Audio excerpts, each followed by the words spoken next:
അതുപോലെ നഹ്സ് നോക്കൽ, ഇതൊക്കെ ശിർക്കാണ്, അല്ലാഹുവോട് ചെയ്യുന്ന അനീതിയാണ്. വമാ മിന്നാ ഇല്ലാ വലാകിന്നല്ലാഹ യുദ്ഹിബുഹു ബിത്തവക്കുൽ. നമ്മളൊക്കെ അള്ളാഹുവിൽ നിന്ന് തവക്കുലാണ് പഠിക്കേണ്ടത്. അതിക്കല്ലാതെ ആ ദിവസം മോശാണ്, ഈ സമയം മോശാണ് എന്ന് പറയലല്ല. നമ്മൾ അള്ളാഹുവിൽ തവക്കുലാക്കി ഹൈറും ഷർറും പടച്ചോനാണ് തരുന്നതെന്ന് വിശ്വസിക്കലാണ്. ആർക്കെങ്കിലും ഇത്തരം വിശ്വാസവുമായി ഏതെങ്കിലും നിലക്ക് പ്രവർത്തനം സംഭവിച്ചിട്ടുണ്ടെങ്കിൽ, അങ്ങനെ ആരെങ്കിലും ചെയ്തിട്ടുണ്ടെങ്കിൽ, അങ്ങനെ ഏതെങ്കിലും ഏലസുകളും ചരടുകളും ഒക്കെ കൊണ്ട് നടന്നിട്ടുണ്ടെങ്കിൽ അവർക്കൊരു കഫാറത്ത് നബി തങ്ങളോട് ചോദിച്ചു, നബിയെ അങ്ങനെ വല്ലതും ചെയ്തു പോയിട്ടുണ്ടെങ്കിൽ, സംഭവിച്ചു പോയിട്ടുണ്ടെങ്കിൽ എന്താ ഞങ്ങൾ പ്രായശ്ചിത്തം ചെയ്യേണ്ടത്? പഠിച്ചോ, തെറ്റ് സംഭവിച്ചു, ഞങ്ങൾ എന്താ ചെയ്യേണ്ടത്?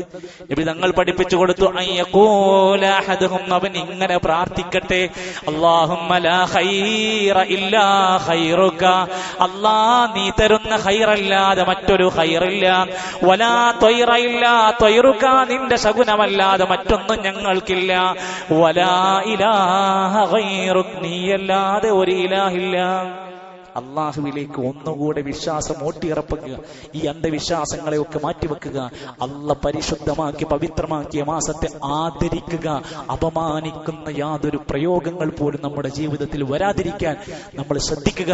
അല്ലാഹു സുബ്ഹാനഹു വ തആല എല്ലാവിധ പരീക്ഷണങ്ങളിൽ നിന്നും, പ്രയാസകരമേറിയ കാലാവസ്ഥയുടെ അവസ്ഥ